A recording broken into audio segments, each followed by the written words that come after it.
Good morning, dear professor. Thank you very much for being with us.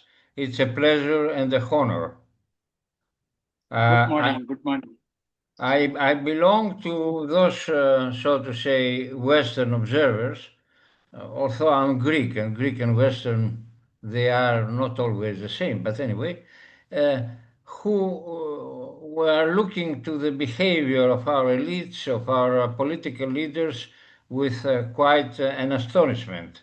We see a lot of irrationalism in their behavior, and we are really very anxious of the situation, especially as it is developing now in Ukraine and in the Middle East, but also on other problems which maybe are not so acute, but still they are very important, like the ecological questions we are facing. Uh, I had the idea that maybe, given the situation in the West, maybe it would be wise to appeal to Eastern wisdom, and you are one of the most prominent intellectuals of India, and in the same time you have spent all your life studying the questions of China. My first question is somehow how the East, and I mean especially India and China, look to those crises in Europe and in the Middle East now. I think, firstly, thank you very much. I'm just one observer from India and studying China, India, developing countries, and global situation. Now, your question is very important. We have a serious crisis in the world, both in terms of wars as well as climate change, and also hunger, food, nutrition, those things. I'm only partly encouraged by the policies that governments of India and China are taking. I will explain that. I'm encouraged by the fact that both as members of BRICS and members of SCO, Shanghai Cooperation Organization, have taken some important measures. They are party to some important resolutions to reform the global order. And they have challenged the US-led and EU-led economic and the security system. But I'm only partly satisfied because, for example, I was hoping that the SCO in its Tianjin meeting, the last meeting, would take a stronger position on Palestine against Israel. And they no doubt condemned Israel operations going on in Gaza. But I think they should have, for example, they did not talk about genocide. They did not take any concrete measure to send a, let us say, peace delegation to Israel and give a timeline for ceasefire, withdrawals, and stoppage of illegal settlements. I can go on. In other words, I'm not happy, even SCO not being able to take a strong stand. How you explain this, Professor? What is the reason they are so timid regarding Israel's policies? I think there are two reasons. One is all of these countries, China, India, as well as Russia, even to some extent Brazil, they have increasing trade relations and military supplies from Israel. For example, India is Israel's largest weapons fired, intelligence weapon and other technology. Israel is a big market for some of the specialized Chinese goods. And also Russia-Israel trade has been increasing. Brazil also is increasing its trade relations. So one is trade. But the other is they don't want to too much upset the United States. And here India is still, right now India is a target of US tariffs, very badly affected. But even then, India has been trying to, adjust, compromise. India is a part of the Quad, and the Quad meetings. The foreign ministers of the Quad countries, they are in touch with one another. But the Quad summit is to take place in India this time. It has not been confirmed about the date. In other words, India is very friendly to Russia, and America is particularly upset with Indian oil purchases from Russia. And India says that it has to carry on that for its national interest and global market reasons. Now, therefore, there are two reasons. These countries' economic relations increasing from Israel, I and see. second, the American pressure. But That is at the why same time, I was very disappointed that they did not take a stronger stand. SCO did not take a stronger stand on Palestine, on but it Gaza. seems that the Netanyahu project is much larger. Essentially, it is the neocon project of the 90s in a new form, because he is not limited to Palestine. He has already destroyed the Assad regime in Syria. He is threatening Hezbollah and Iran. If he goes on like that, Israel and the United States will control the whole of the Middle East.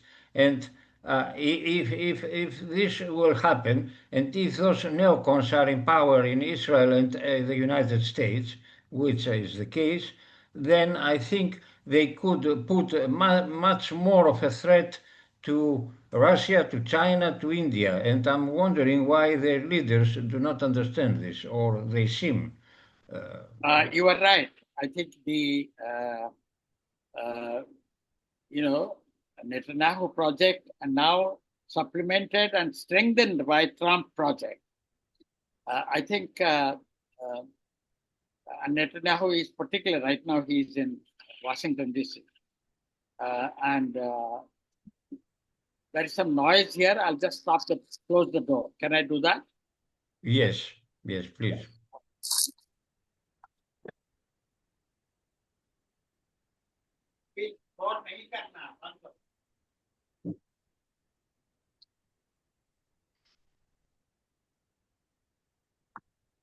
Sorry about it. By the way, what is the temperature now in your place? Our temperature is quite bad. We are still in summer, even though autumn has come in. 37 high and 26 low. So it is very uncomfortable and a lot of sultry weather. So Netanyahu project, now strengthened by Trump, indeed is focused on Middle East, using that to contain China, as well as from there to contain US, and expand the American-Israeli joint control, not only in the Middle East, but make that as a global empire. Trend. That is their project. And but it seems yeah, that... I'll just add a line that, India has two very significant levels of interest. One is a lot of Indian workers, both technical and semi-skilled workers, Indian population is very large in Middle East, in the Gulf particularly, but right through Middle East. And there are workers now. Israel has recruited from India, and this has been increasing. Number one, but the Indian population, Indian workers' population in all the other countries are also very large. And the second is the oil supply, and this is extremely important. Therefore, and the Chinese initiative to bring Iran and UAE, Iran and Saudi Arabia together, I think that has scared the US Israel elites, and they have become very aggressive also to start that. Still, you know something, all the reasons you tell me as motivations for the BRICS not to take severe action against Israel and in the United States, which is practically supporting 100% Israel, are of a tactical nature. But the project of their opponents is a strategic one.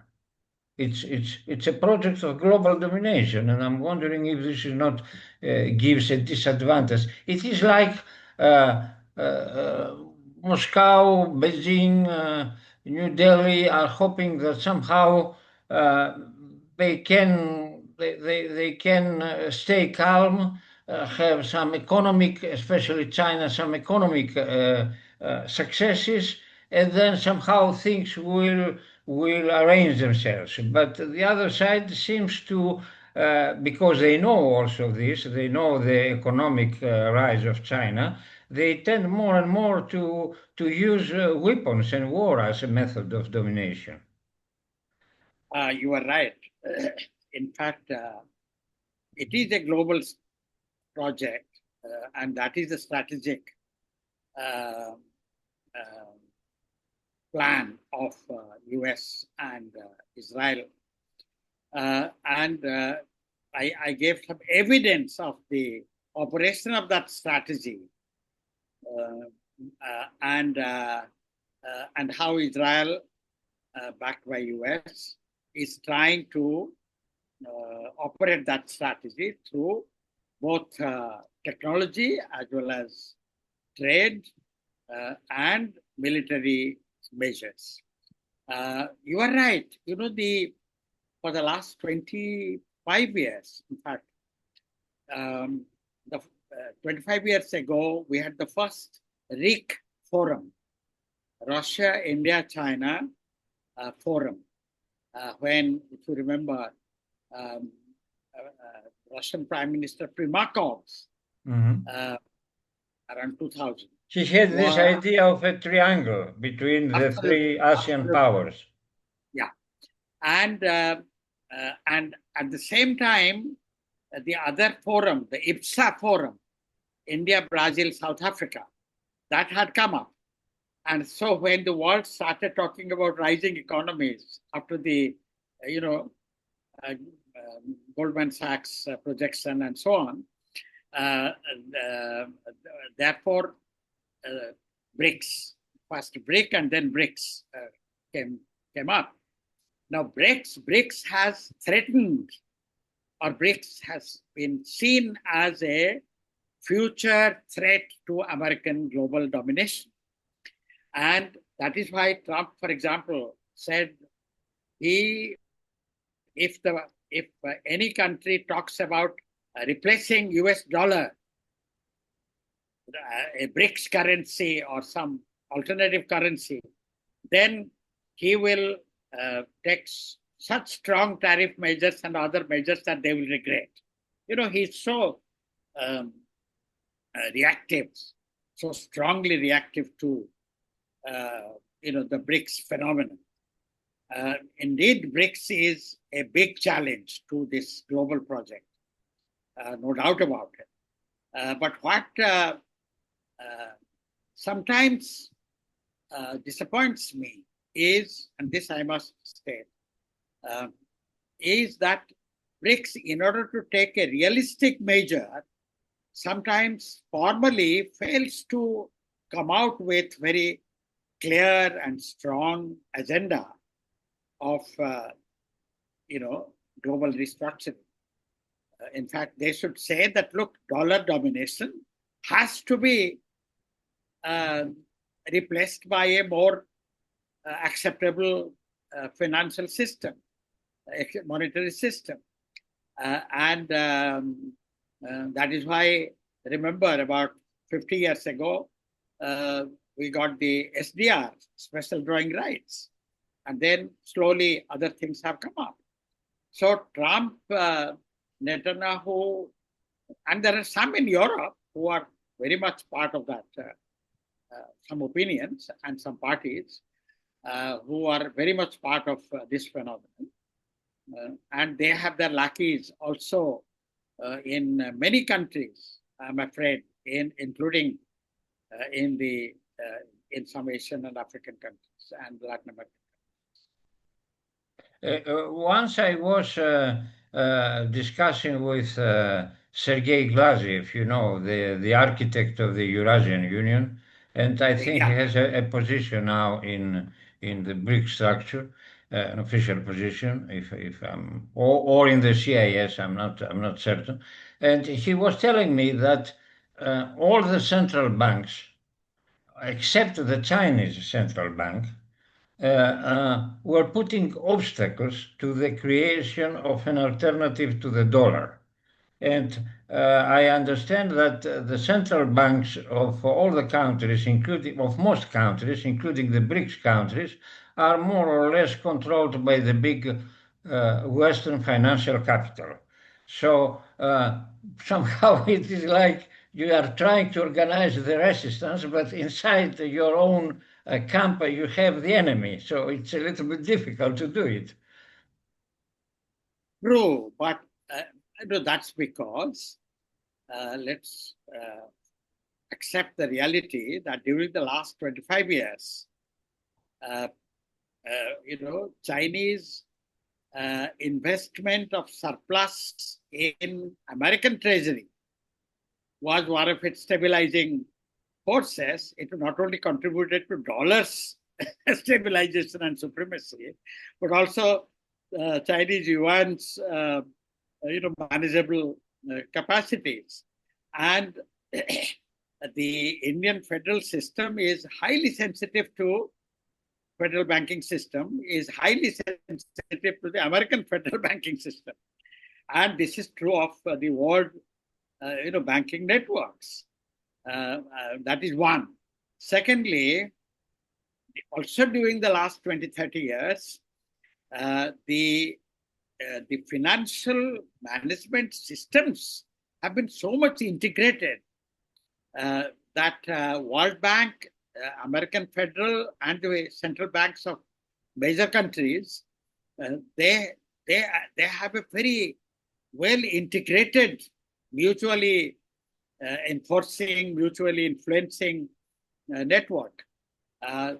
So the world political economy has so much westernized elements that it will take a long time.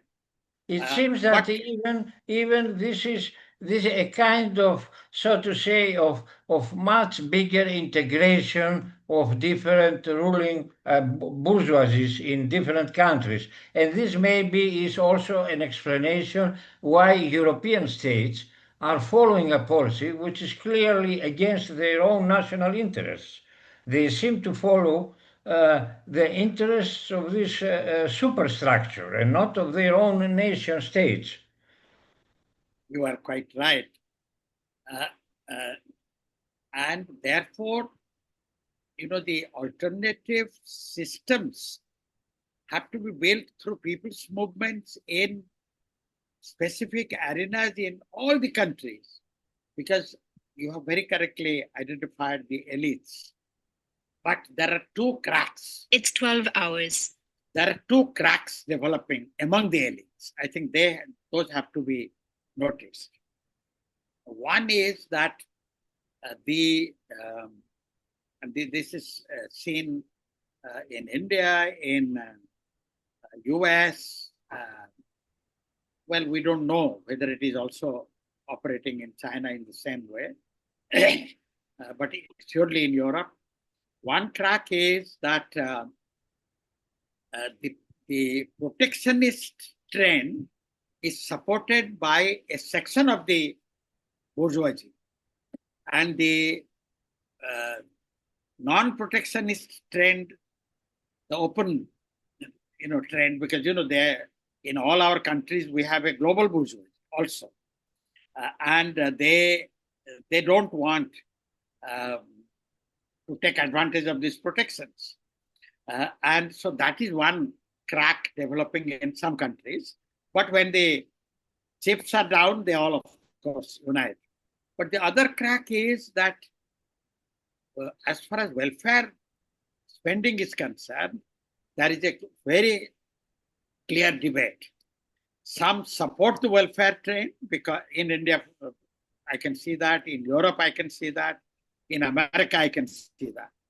Some support it because then they will use this period of managing tensions through welfare measures, lot of subsidies and those things.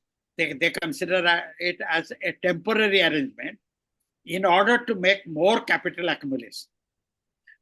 Then there is another opinion within the monopoly capital who think that, look,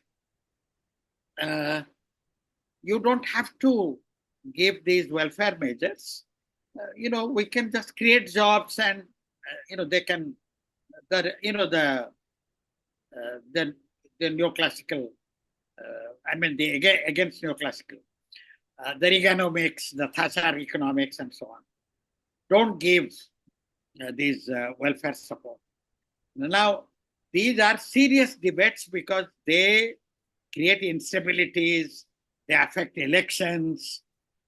Therefore, I think they can abolish elections, or at least generalize frauds in elections. We have seen the example of Moldova, where people have voted one way and the result was announced in an opposite way, saying that Russia is interfering while Western Europe is interfering in Moldova's affair. We are living in an Orwellian inversion of reality. Yes, that's true. But there is some, when the election results are affected, for example, this wave of white supremacy and a particular kind of capitalist mobilization which brought Trump to power. The reaction to it is also quite serious. All the way in the US system. Similarly, here in India, we have this combination of the religious right and a major section of Indian capital. But also we have, the other forces, the opposition forces, who have their support base among capital as well as, among masses. So this kind of confrontation you can see in most of the countries. So there is some reality in this conflict also. Mm-hmm. What is do you have any prediction what will go on what will happen regarding Ukraine and Iran and Palestine? What is your opinion? What are you waiting to see? My assessment is that right now the global balance of forces have turned right. And we are going to have very negative consequences both in Palestine and in Ukraine. The ceasefires, the so-called peace plans, they are big compromises uh, on both. Uh, I mean, NATO is getting concessions from Russia, and um, so the Ukraine. Uh, I mean, if there is a ceasefire and some kind of a peace arrangement, uh, it will be it will be a compromise which is neither restraining NATO nor upholding uh, the old, upholding the whole principle of sovereignty or anything like that. Particularly restraining NATO. I don't think Trump is going to achieve, going to have a ceasefire, which is his peace plan in Ukraine, which is unlikely in the immediate future. It will take still some time. So we are going to see negative results there also. NATO will not be restrained. They will have some, new concessions from Russia. And But in Palestine, there is a risk of going nuclear after all. If the situation is going much longer, something can happen. Up to now, it has not happened because the it's. danger is very much there, but it will remain as a danger because right now, Trump is working on three fronts: on pressure on India and China, on the oil thing, then pressure on Europe, also on gas, but mostly to concede part of Ukraine to Russia, then and have um, a security guarantee in the name of security guarantee for Ukraine, have NATO presence in, if not directly, indirectly in Ukraine. So all these are signs of, NATO threat remaining there, and Russia's nuclear capacity will remain a sort of a threat to the West, but it will remain like that. Therefore, I am going to see a very disappointing compromise in Ukraine. Mhm. And same in Palestine. Palestine is much worse. I think the illegal settlements are continuing to expand in West Bank. And now Netanyahu's plan is to completely occupy Gaza and have a puppet regime there. And they will call it, in name, some kind of an autonomous thing, but in effect, it will be a part of the Israeli military control network, control space.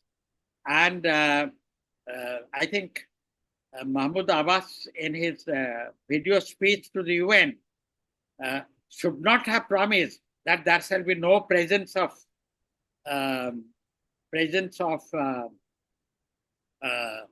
Hamas in Gaza. He could have been silent at least on that. He said Hamas will not be part of any administration in Gaza. Abbas belongs to the leaders who are making more and more concessions, believing that they can make a Yes, I compromise, know and that. the I know only that. result But is this to is ask a them for time. more. I know that, but this is a time when, even he was called upon to play a role which would have been a pressure on Trump and Netanyahu. And therefore, we are in for a much longer struggle in case of Palestine. If your prediction regarding Palestine comes true, there will be an enormous moral and psychological also result of such a defeat of Palestinians. I mean, even in Europe, authoritarian regimes will profit from that. And in the Middle East, I think the next chapter will be a war of Israel against Hezbollah and Iran. And I'm wondering, in that case, Russia, China will let Israel destroy Iran, or they will intervene in some way. I'm afraid, that danger is not ruled out. And I'm also very upset in general that Russia and China are not using their capacity to influence the process sufficiently. I was so happy when China hosted immediately after the October 23 developments, after the Israeli operation started and began to acquire the genocidal dimensions and became a genocide. China hosted a meeting of Palestine groups. You remember that? I remember, yes. And I was so encouraged that will be the kind of initiative Russia and China can take. Now, for example, Russia and China should have ensured with stronger intervention. They don't have to send army or anything, but stronger. There are other ways to intervene. Intervention for humanitarian aid. All kinds of pressures on Israel could have been put, but unfortunately they did not. During the Russian war with Iran, there were some rumors here and there and declarations in the fringes of official language about Pakistan giving nuclear missiles to Iran, India answering to that by giving nuclear missiles to Israel, or using its nuclear missiles against Pakistan. Even the Russian ex-president Medvedev has said that there is a chance, there is a possibility that Russia gives nuclear arms to Iran and Pakistan also. Then Trump said that this is very unpleasant, those declarations. So we have seen something happening behind the scenes, not officially, but exactly. some kind of threats emanating from all sides. Absolutely. And I mean, the most disappointing situation was when Trump claimed that Israel was about to destroy the Iranian leadership. And he prevailed upon Israel not to do that. I mean, we are now depending on the safety of elected, institutionalized leaders, on the whims of Netanyahu and Trump. Just imagine. And rather than, for example, China and Russia should have made an open statement that any attempt by Israel or US to destroy elected, institutionalized leaders shall lead to very serious consequences, implying that they would intervene or the world will come together to prevent that. I mean, some such, because otherwise no country will have any safety for their own chosen systems.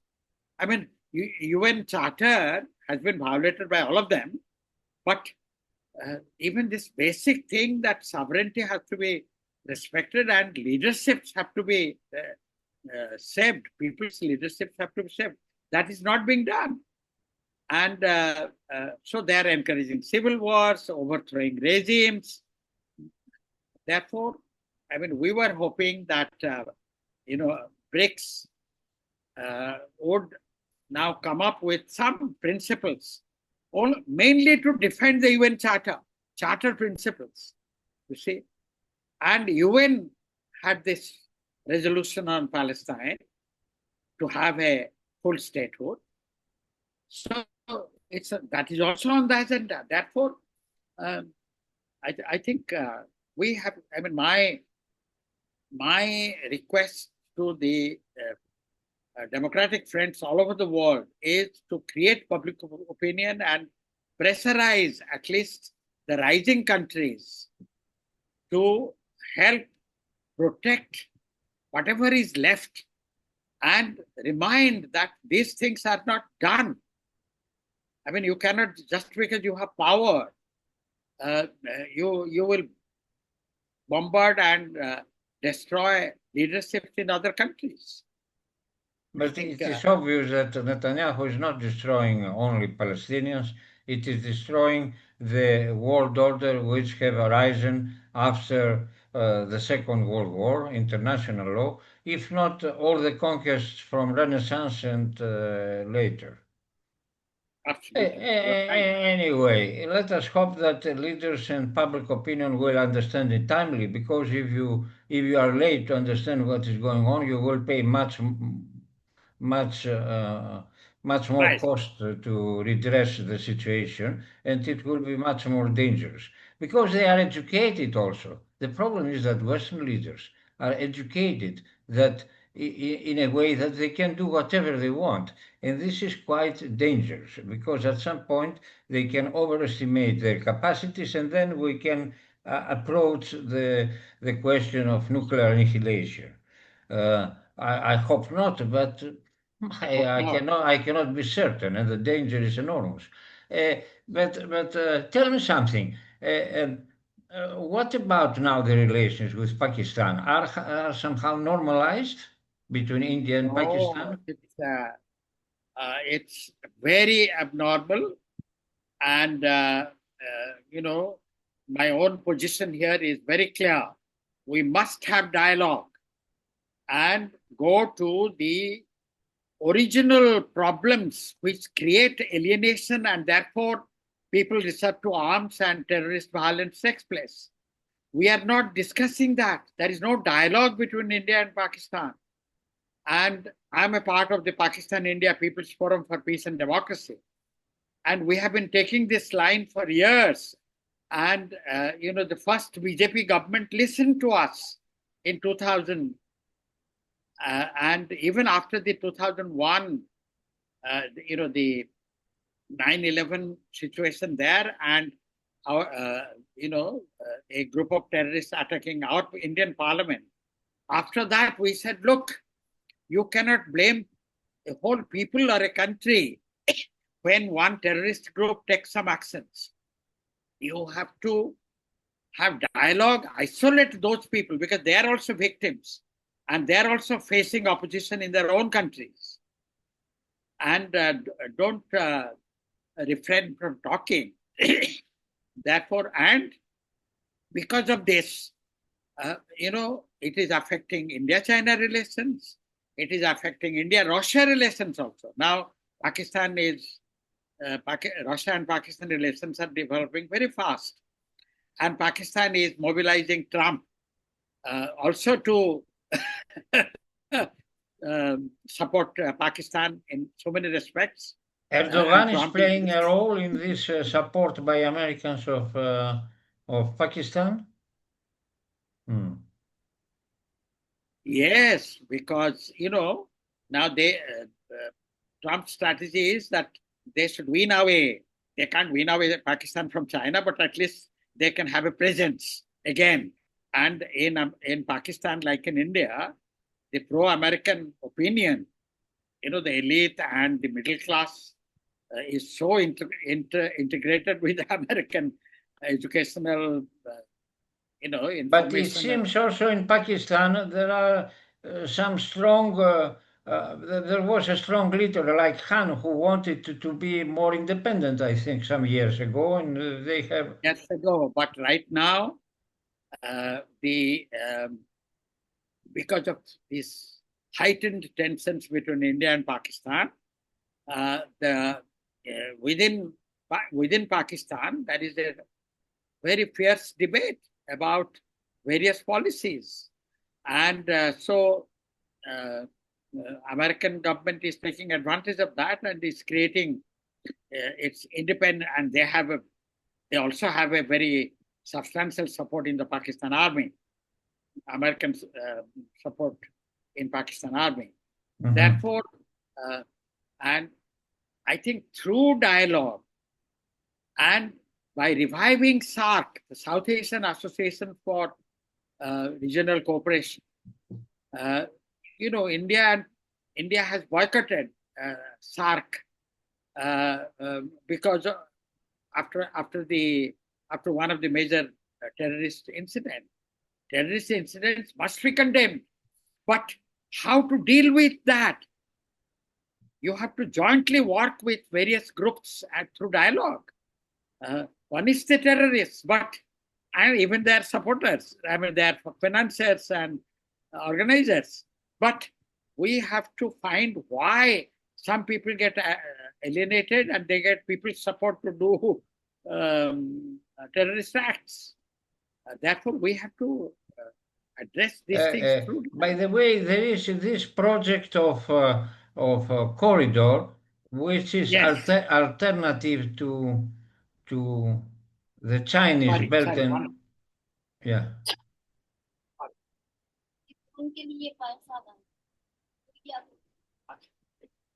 Sorry, sorry, yeah. Please. There is this plan of Indian corridor, which is Yes. competitive to the Chinese road and belt. Are there any chances that this is constructed and this is not creating problems with Yes. You know, China? uh, India has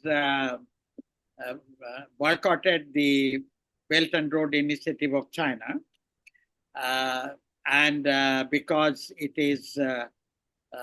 is going through that part of Jammu and Kashmir, which is currently occupied by Pakistan, and India claims that to be part of its sovereign jurisdiction, and therefore it has boycotted. But uh, in other parts of uh, the world, it is part of so many projects along with China. So that's another story. Yeah, to counter BRI in this region, particularly going through West Asia to Europe, West Asia, to Europe, during the G20 meeting in New Delhi, India announced the India Middle East Europe corridor. And it has excited many forces in India as well as in some of these countries who want to take advantage of this because of the American support to it. And some European countries are also American supporting. and Israeli lobby is also active in Greece in order Absolutely. to stop Absolutely. the so-called Chinese It goes incursion and to to bring Rome. the Yeah, Indian corridor into absolutely. play. So it is the India, Middle East, Europe corridor. And but it has not made much headway yet. And it depends on how the Middle East situation develops, because right now it's such a turbulent situation. And it involves two uh, rival port projects of China and India.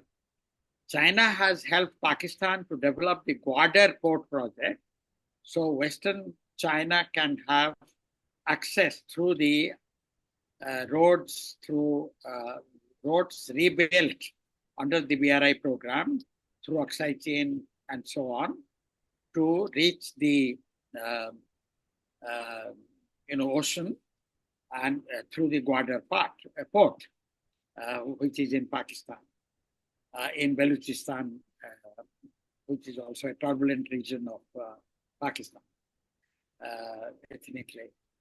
And India has been promoting Chabahar port in Iran, and it's a major project of India-Iran, and that goes through, I think,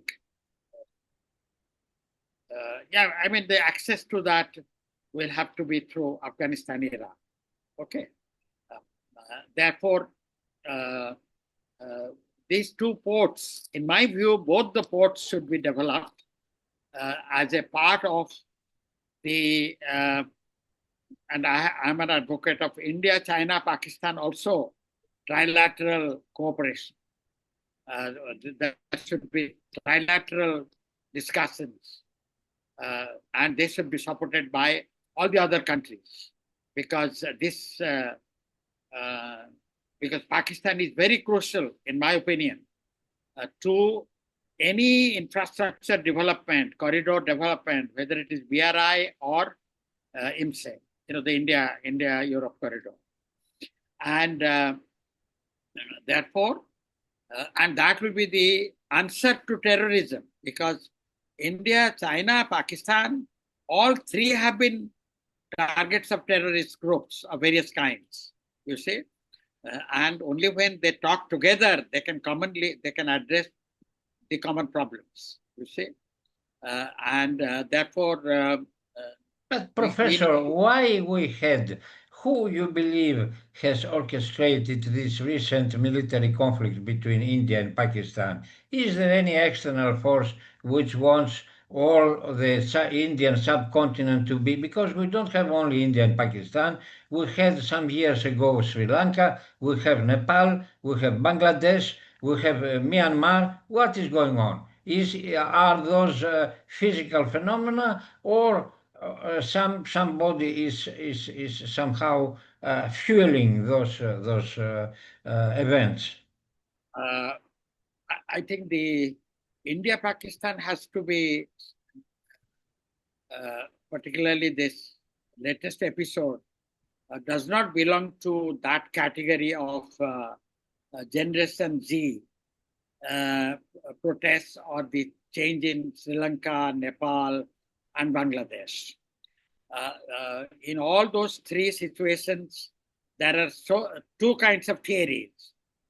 One is, the US dimension, that China was becoming too popular in those countries, and therefore US wanted to contain, and those regimes which were pro-China have to be overthrown.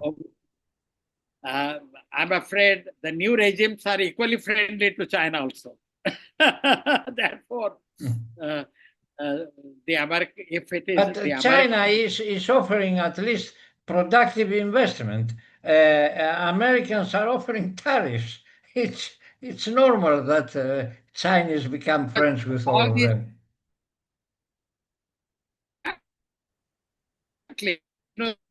countries needed Chinese investment, they welcome those investments. And they are part of their economic development process. And irrespective of which comes to power in Bangladesh, I mean, India, we in India, our press talks about India party in Bangladesh, anti-India party in Bangladesh. I think that is very unfair. They all want also friendly relations with India because of the very clear economic, geographic reasons. But they also want friendly relations with China. China has the money, also a neighbor, and they can support. This is why, the policymakers who have very short-sighted intervention policies have to rethink about their strategies.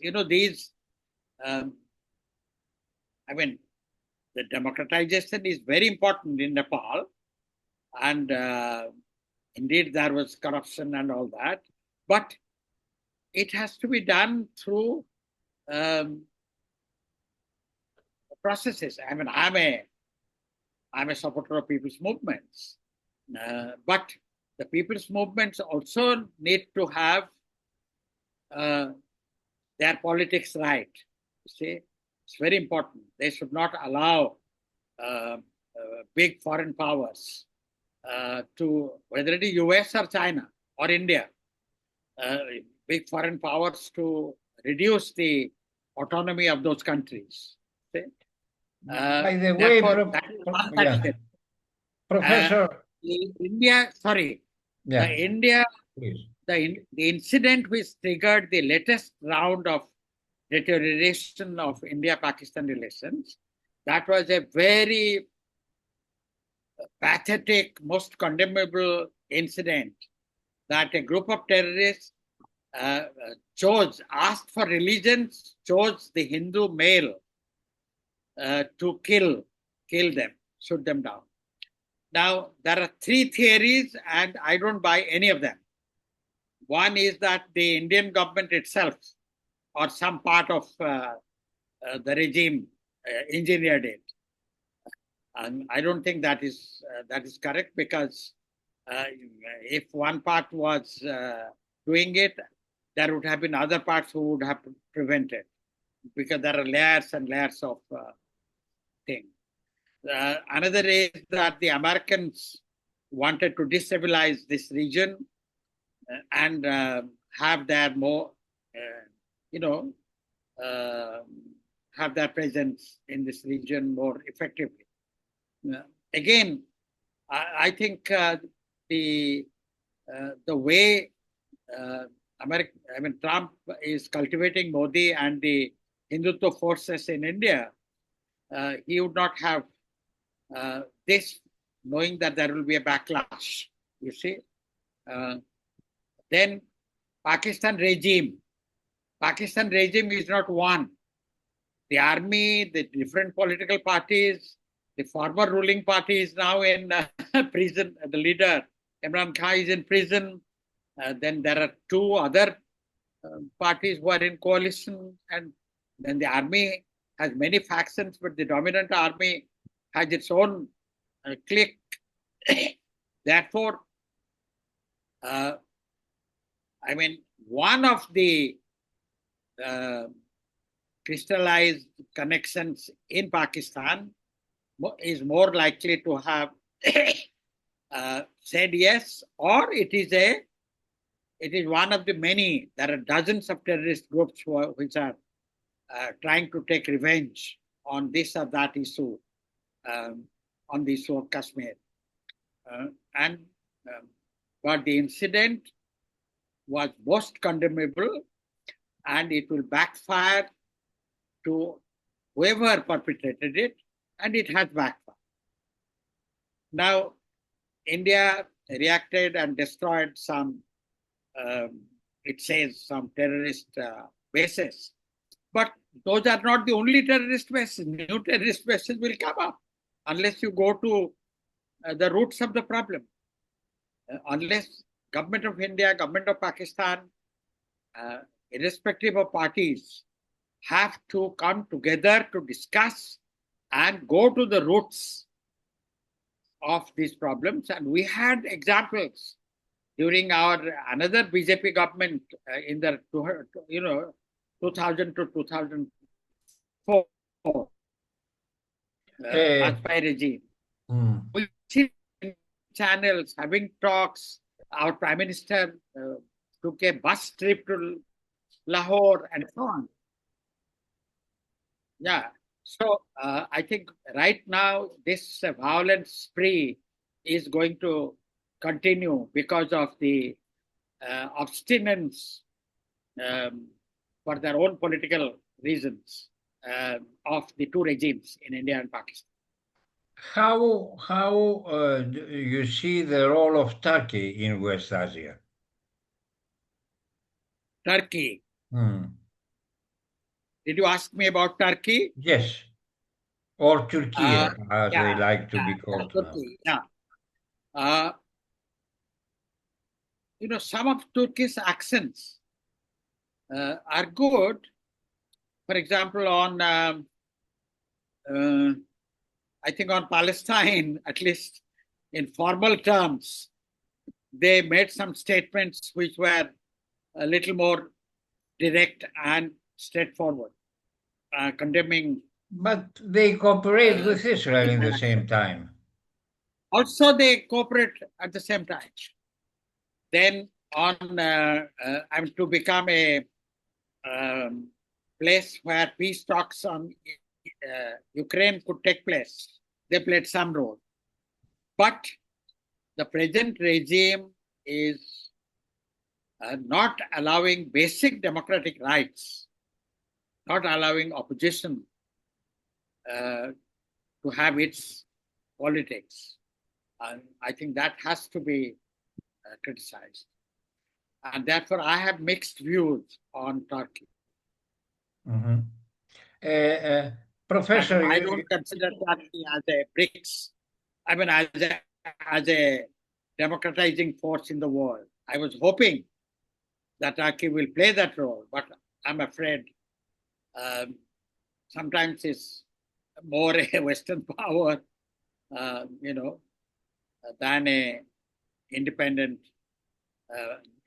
power. it seems that they are engaged with the West but they are selling also to the East kind of supposed independence, but quite successfully, by the way, up to now. Uh, Yeah. Professor, you have spent much of your life studying China and also working actively for the improvement of Russian-Indian ties. Um, do you think this recent approach? China-India ties. Yes. Do you think this recent rapprochement between India and China will last, or it is just an opportunistic, how to say, move? Uh, in fact, neither. I frame it differently. I think both India and China have to regard each other as confident, self-confident equals. Self-confident equal partners. And unfortunately, they are not behaving as self-confident equal partners. Because military and economic disparity in the modern world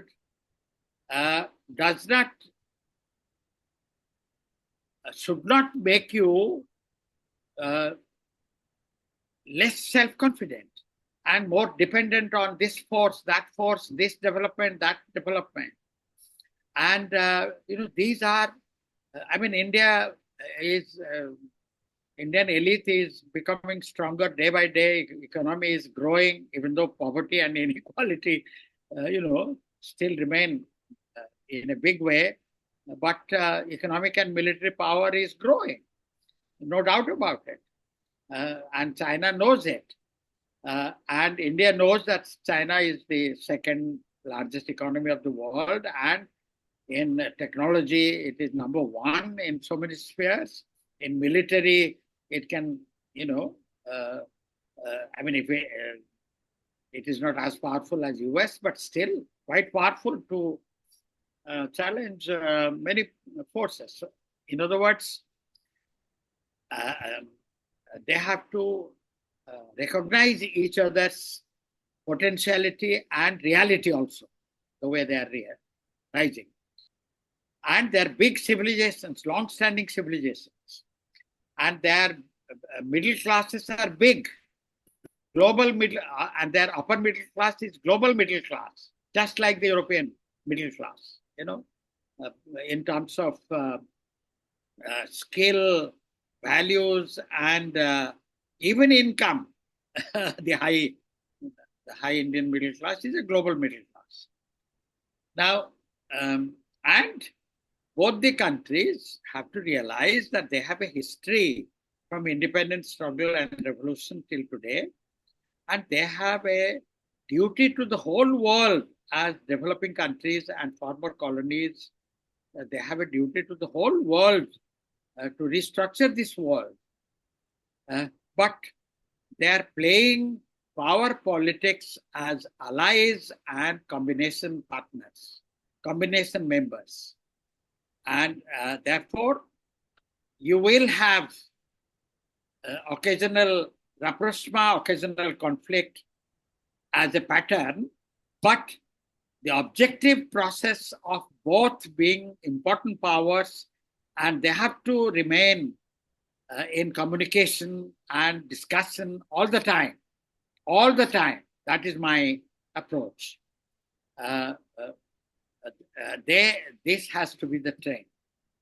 When 5 years ago, when the decline, the tensions began to increase after the Goldman clashes, you see, I said, look, they must immediately meet to discuss, not say that, until we normalize the border, we cannot have relations on other fronts. I think this formulation is wrong.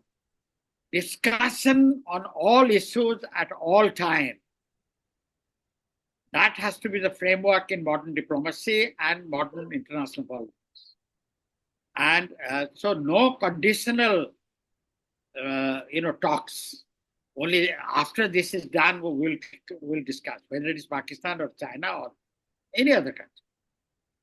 Therefore, and Indian businessmen and Chinese businessmen, they're very keen to do business in both the countries. But you are speaking of somehow of the role, of the potential role of those two very big countries, essentially two continents, to shape a new and better world order. But in the same time, we don't see much of a new project. For instance, 1 century ago, in the 20th century, with the Russian Revolution and then with the Chinese Revolution, Russia and China became beacons of an alternative proposal. Of course, one can argue if it was good, if it was bad. I don't speak about that now. But this has happened, and this has transformed in many ways the world. Now we see the economic rise of China, the economic and demographic rise of India. All that we are all look to it, but we don't see any projects for the global community. Yeah, I put it differently, Dimitris. The project is with people's movements all over the world critiquing two models. And this became very pronounced after COVID. And now, Trump is forcing all of us to articulate it more clearly. So the project is that the neoliberal project, which is one of the high points of capitalism for the last 200 years, colonial period and the period after colonial, formal colonial ending, in the post-colonial period, let us say, neoliberal project became the project, and that has been exposed because of, it's creating so many tensions, much violence, much alienation, much climate change and natural destruction. And therefore, the critique of that political economic model of capitalism, colonialism, capitalism, and neoliberalism is very clear, and alternatives are growing in people's movements. Many South-South forums all over the world. And in my view, South exists even in the North, in the people's movements of the North, in the alternative thought groups in the North. That's one.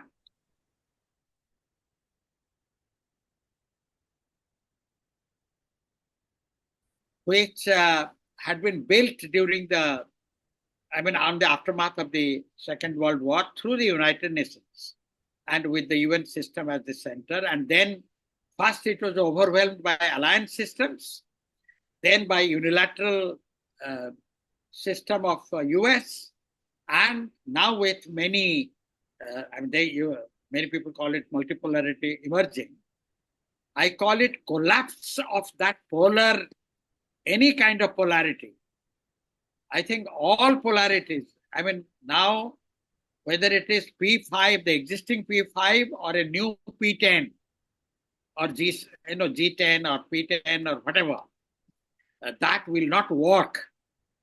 The new security and peace has to be worked out through many structures: economic, political, security, cultural, communication, cyber, AI structures.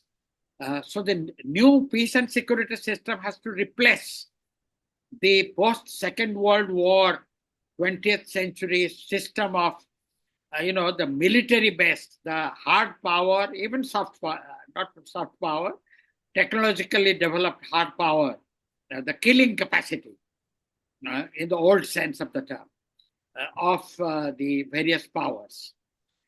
So both economic model of capitalism and the security model of Western dominated UN and alliance system, UN at one time and alliance system later, have collapsed. The world is now transitioning to a new phase of history where and I'm glad that at least in statements, BRICS, SCO take notice of some of these. You see, in statements, not in practice. I see. I also believe that if you don't have popular movements entering in the game, there can be not much only from the initiative of states. It can be important in some ways, but it has to be complemented with the initiative of the peoples. By the way, as you are a student of China, what is the secret of China's success, to your opinion? China's, my book is called China's Transformation, the Success Story and the Success Trap. Okay? Yes, I know. So first, about the success story. The secret of China's success is the leadership, that is party-state leadership, guiding capitalism at three levels: global level, national level, and local level. Local meaning both regional as well as sub-regional level. And it is capitalism, market economy with actual capitalists. And even state enterprises were made to play the logic and operative rules of capitalism. Okay, profit and loss and accumulation. So I don't call it state capitalism, but it is close to state capitalism.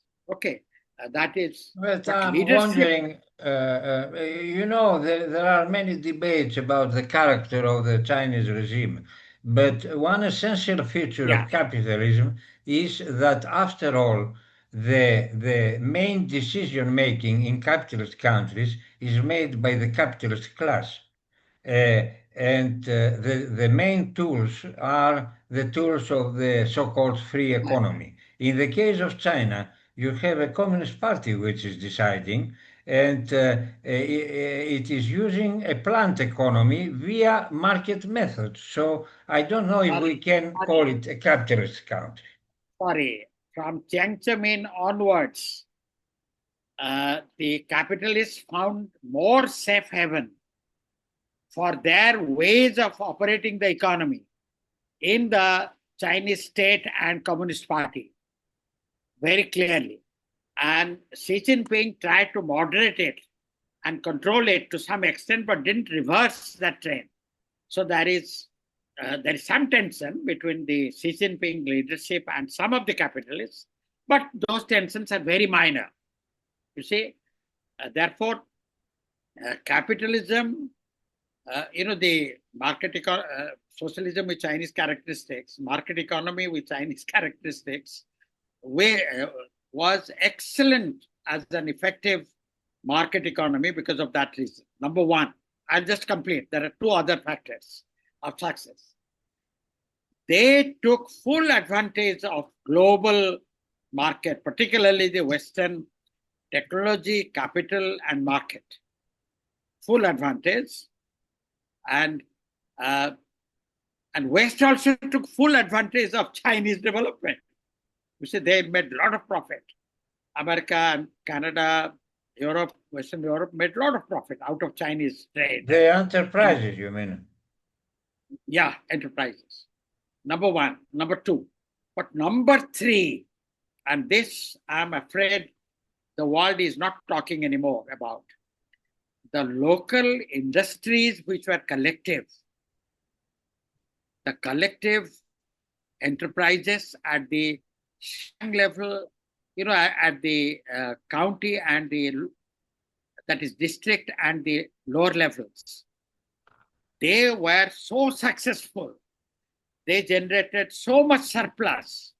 And then and for a time, they were the mainstay of the Chinese economy. And for early exports of the cheap Chinese goods, they were responsible.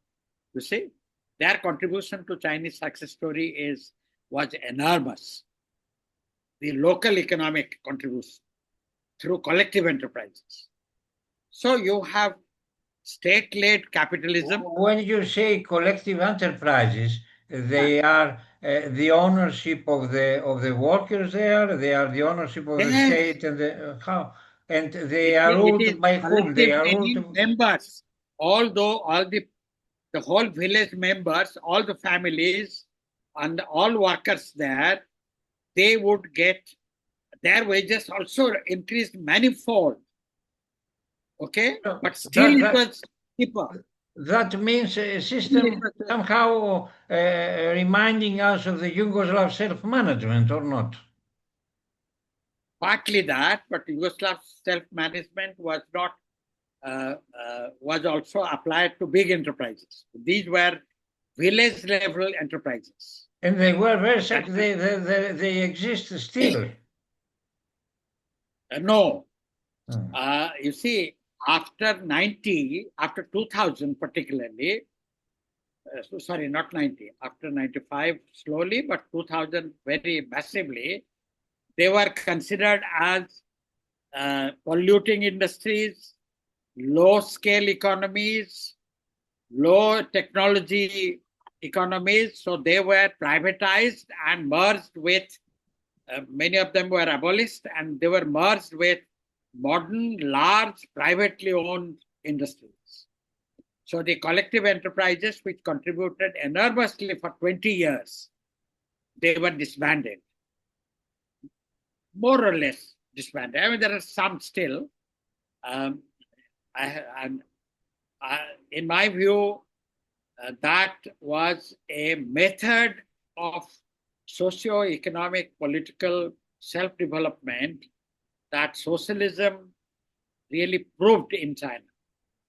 And but just to become high rising economy, to have high growth, high economic growth, they were disbanded during the Jiang Zemin decided this, but during Hu Jintao period, they were eliminated. Hu Jintao made a lot of good things, but one of the bad things was to completely eliminate the TVs, township and village industries. Anyway, the traps to which you are referring, what are the traps in China? The trap. The traps of China's success. The trap is that they cannot afford to give up this model because of their two ambitions: to compete with America in economy, technology, and military. So they remain to become, powerful. And second, also to keep the Chinese sense of patriotism, nationalism, pride as a big power alive as big economy. So becoming a big economy is a part of the of the Chinese nationalism project.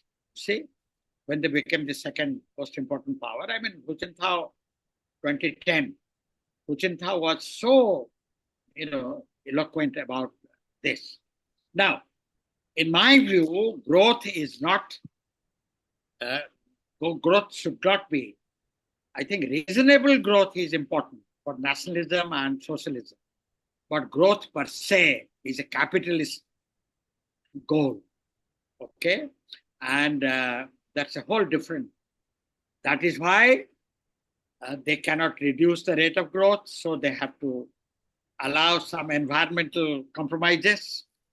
I mean, they have taken a lot of very excellent environmental measures, but still, coal is very important as one of their sources. Second, they have to tolerate a lot of inequalities and regional disparities in order that rate of growth has to be maintained. Third, gender disparity has become a low priority in China, even though they talk about it formally, and there is a women's movement. There are some Chinese feminists, but I'm afraid on the gender index, you have technically more work participation, more women in Chinese parliament, I mean, National People's Congress and so on. But it is still as patriarchal as India. In fact, in India, the women's movement is highly vibrant. It can bring our Indian government to knees sometimes.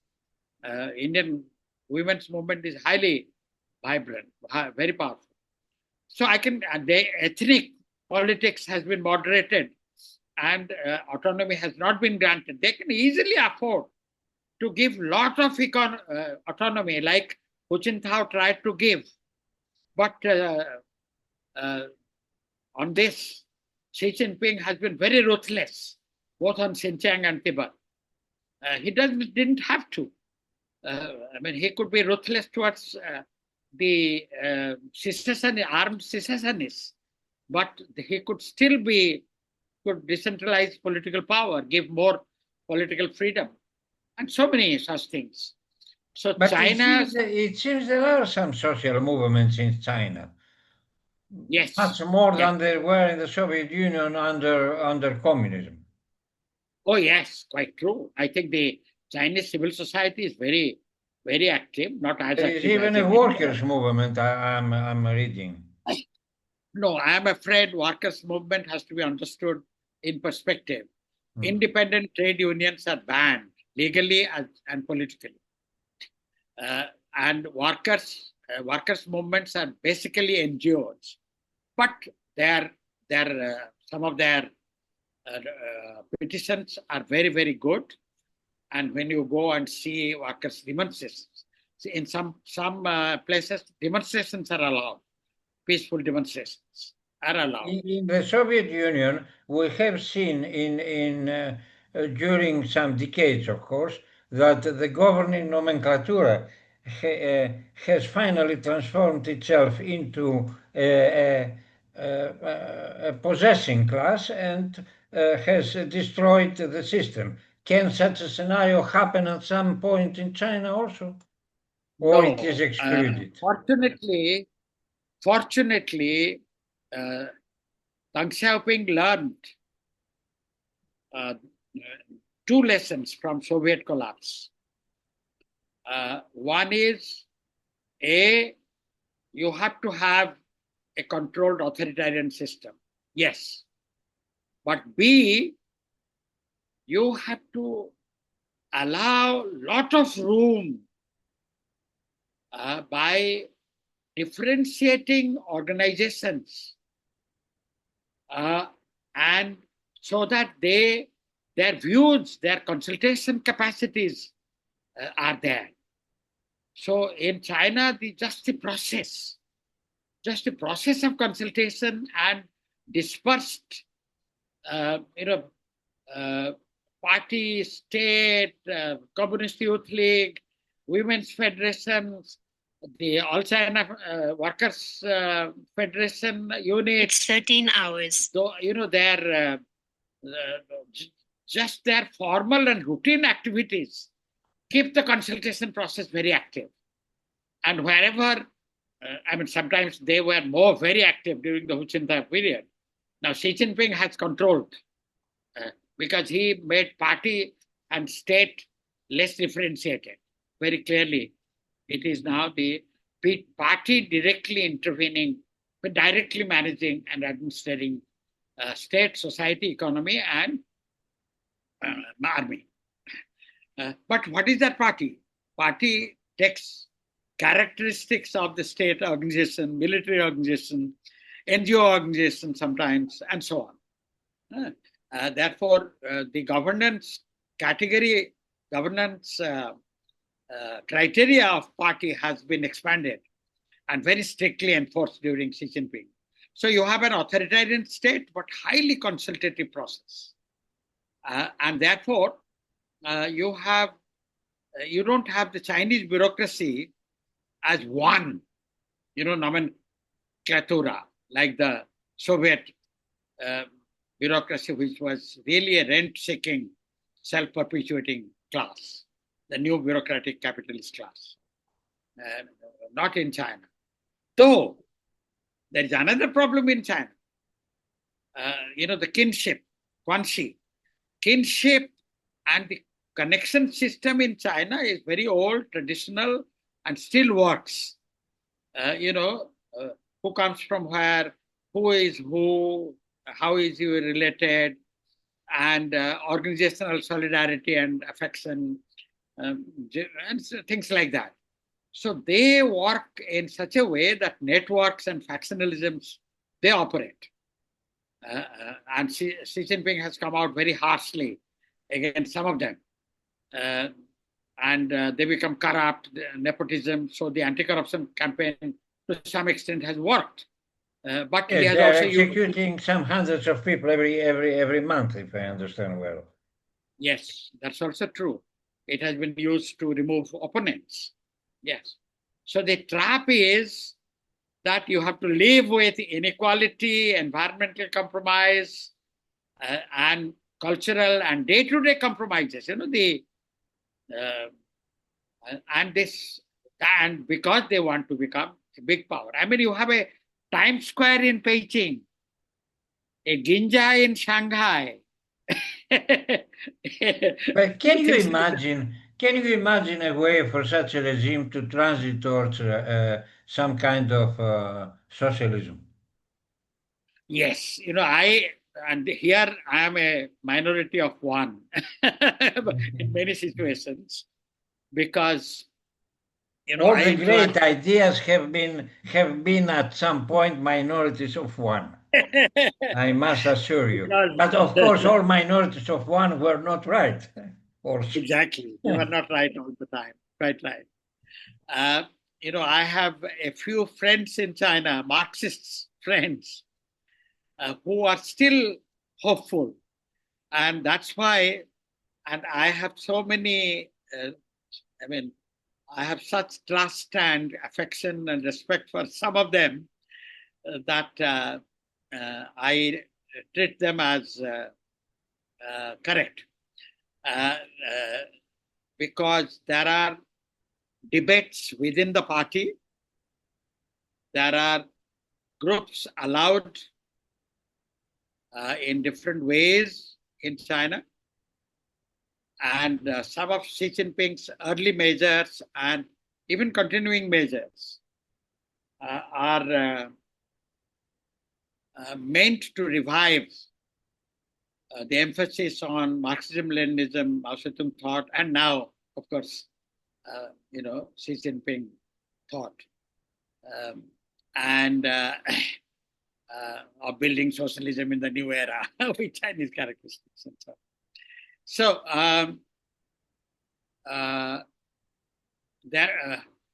but there are two obstacles. One is America is trying to dismantle, to overthrow the Chinese Communist Party through peaceful means and all kinds of things. okay, and also by other means. The other is that the ethnic movements are quite strong, and if they relax their control system and allow the democratic groups to become more powerful, um, the chaos may be taken advantage of by the capitalist forces within China and outside. And clearly, there is a capitalist class which has grown in China, which is global, because they have investments. And BRI is as much a Chinese state agency as a Chinese capitalist And they don't operation. want China to be active on Palestine and Palestinian Exactly, questions. exactly, This is the same. exactly, exactly. Therefore, But is there, uh, by the way, excuse me, Professor, is there an Israeli lobby in China like in practically all the main countries of the world? oh, there are lobbies.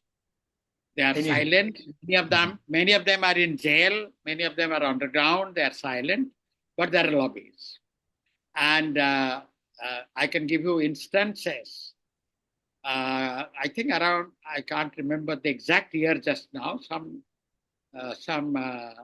7, 8 years ago, 100 Marxist intellectuals wrote a letter to Xi Jinping. And the letter of 100, it is called. You can check.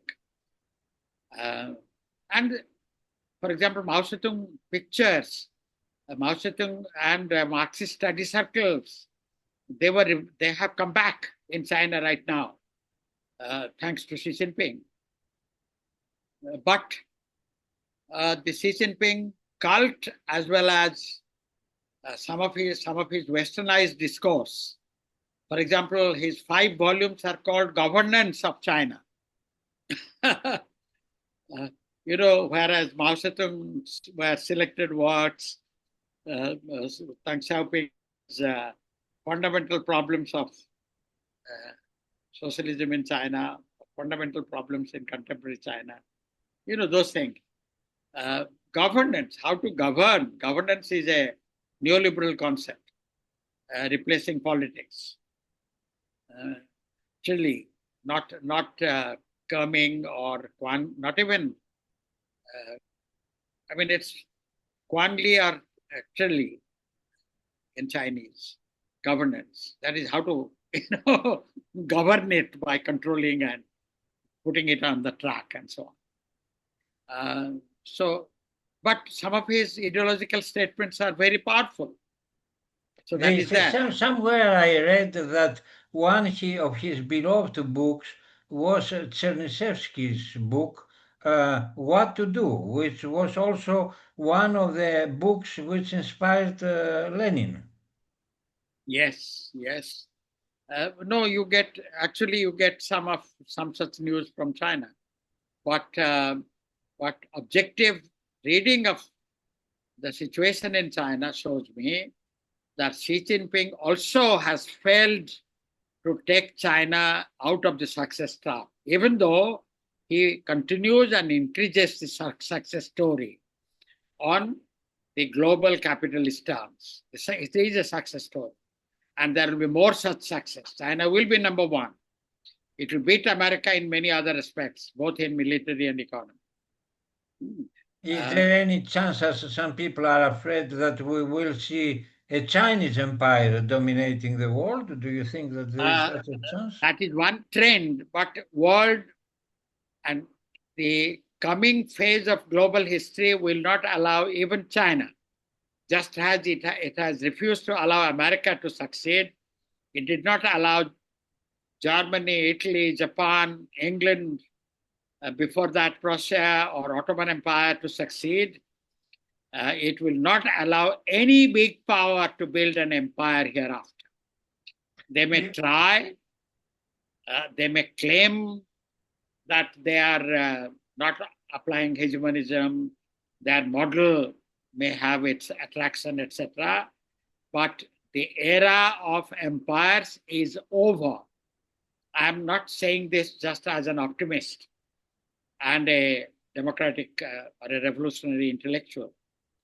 I'm saying it as a student of history and contemporary history. You see that the Palestine, in fact, in my view, the future of Palestine is the future of the world. If what has happened in Gaza and if a compromise to the large dissatisfaction of Palestinians is forced upon them, Palestine will remain alive, you see, and global tensions will continue and fragmentation of all groups, all alliance systems will be accentuated. And therefore, it will become even more difficult, even though there may be wars, there may be even some nuclear threats or even explosions. I can't even rule out that. But not for building empires. It will be accentuating the process of global democratization, post-imperial. You remain a strong optimist, historical optimist in an environment of quite unprecedented risks. I remain so, yes. Thank you very much, Professor. It was a very great pleasure and a great honor to speak with you. Of course, we can prolong our discussion for days and weeks, but okay, I hope we will have this opportunity shortly another time to discuss with you about the so interesting questions that are also your interest. Uh, Thank you very much, Demetrius. I really enjoyed discussing this. yes.